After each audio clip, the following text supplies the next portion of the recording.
Hi, I'm Kim. You're watching Kim Wilson TV.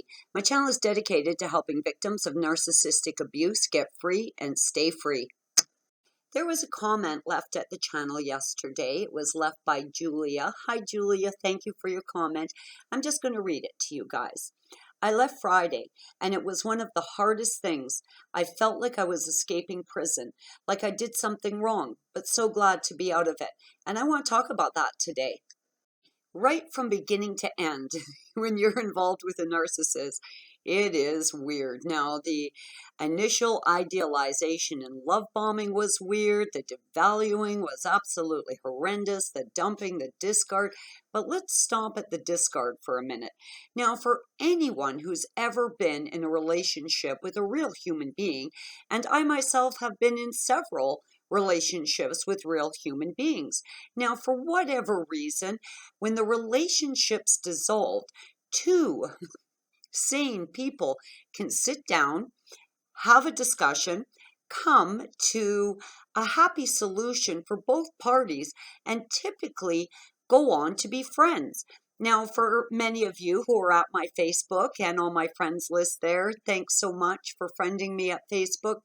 You'll notice that there are some long-term friends there on my Facebook page, several of whom I was actually involved in a relationship with, and to this day, very amicable, very friendly, wishing each other happy birthday, helping to celebrate milestones in each other's lives. Friends, forever friends.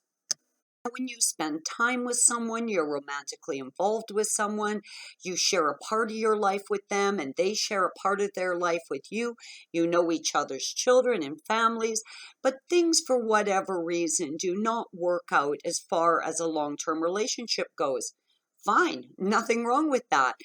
But it doesn't end this way with the narc. It really doesn't. And I believe this aspect of the abuse, this aspect of the insanity and their delusional thinking is all telling of something really crazy going on in their thinker. The beginning of the relationship was weird, the middle of the relationship was weird, and the end was weird beyond belief. We do not even have the ability to end the relationship with any level of dignity. Now, keep in mind, I love Trevor, and I know so many of you loved your narcs too. We've all made such tremendous sacrifice to try and love these demon-filled meat suits from hell well, to no avail, with no ability to reason with them. And I often resort back to that saying, trying to reason with a narcissist is like trying to nail jello to a tree. True that. Absolutely nothing about my relationship with Trevor was natural or normal or felt comfortable or felt nurturing or loving. It was a frickin' nightmare right to the final moment I drove away. And the driving away part, not like driving away from anything else I've ever driven away from. There was this incredible sense of panic, like I just couldn't get away from there fast enough. Now, we had gone there with my son's pickup truck to gather the last of my belongings, and I was absolutely panic-stricken at that point, basically saying, "Drive, Jacob, go, Jacob, go, Jacob." And he's like, "Calm down, Mom, we're leaving." And I was like, "Seriously, Jacob, just get the hell out of here."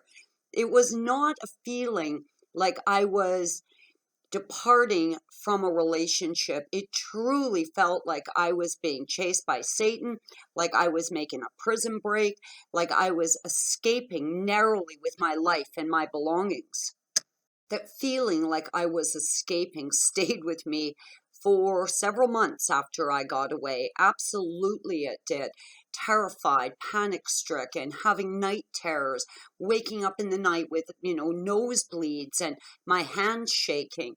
This is not the end of a normal relationship, and I do believe that the discard, the end of the relationship, that final departure is all telling of an unimaginably horrible relationship. Relationships with real people just don't end this way. think the fact that we leave these relationships very much feeling overwhelmed with panic and anxiety and fear, and we leave these relationships like we are truly running from enslavement to a demon, is evidence enough that you should never go back. We've talked about the discard many times, and videos like that tend to generate a lot of comments. A lot of comments like, I had to go to a shelter, I ran to a friend's house, I left with the shirt on my back, I left everything behind, I was running from the devil, I couldn't get away fast enough, I fled barely getting out alive. I mean, comments like this are certainly not reflective of the termination of anything that remotely looks like a relationship. Memory of what it felt like, that final drive away from Trevor's house of pain, will stay with me forever. I mean, I was absolutely consumed by fear, stress, anxiety. I was coming unglued. Honestly, I mean, we were 3 blocks away and I was still, shouting at Jacob, go faster, go faster. I mean, the poor kid. But if you are being hoovered today, and I know a lot of you are being hoovered, remember what it felt like when you left. The only way you could be getting hoovered right now is if you've left. If you fall back into that feeling of panic, like you are fleeing, barely escaping with your life, is cause enough to never go back. Not suggesting that we dwell on that feeling of panic that we experience when we leave, because I'm certainly not dwelling on it. But the fact is, I've stored that away in my memory bank, and that feeling alone in my mind is enough to keep me safe forever. So you don't have to dwell on it, but certainly tuck it away. And if you are getting hoovered, if you are considering going back, remember what it felt like to leave. I think it's a good safety net. I just want to take a second to thank you guys for all your subscriptions. We are almost at 8,500 subscriptions. That is an absolute miracle. As bad as it was, we are finding each other and we are helping to educate each other and we are supporting each other and validating what each other's been through. And this has been an incredible experience for me. I really appreciate all your comments, all the thumbs up, and every time you share. I have to tell you guys, YouTube is a bit of a learning curve, and I've certainly experienced a learning curve trying to maneuver their system. But I have learned that the more interaction at a channel, the more thumbs up, the more times videos are shared, the more comments, the more relevant the channel becomes. So it shows up in searches here at YouTube. And I think it's very important that we help share our stories with as many people as possible. So I really thank you guys for that. Thank you for helping to keep the channel alive. I want to just quickly add that many people have emailed me and asked how they can help support the channel.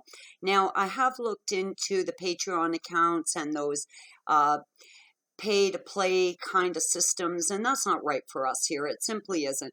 I barely got out with a dime, and I know a lot of you have suffered financially, so those systems don't work for us. But I will tell you how a channel does receive a bit of income. And that is every time somebody clicks on one of the ads. Now, my channel's monetized, so every time an ad comes up, if someone clicks on it, it does contribute a few cents to the channel. And yes, those pennies do add up. So if you guys, I'm not suggesting you hit the ad on every video, but if you did hit the ad every now and then and watch the ad, I think that's a great way to contribute financially to the channel without it costing anybody anything. It gets us better advertisers, and it keeps us all together here free for everyone. And it helps to offset the costs that I have running the channel. Anyways, guys, love you lots. Thanks. I'm Kim. You're watching Kim Wilson TV. I hope you guys are having a great narc-free day.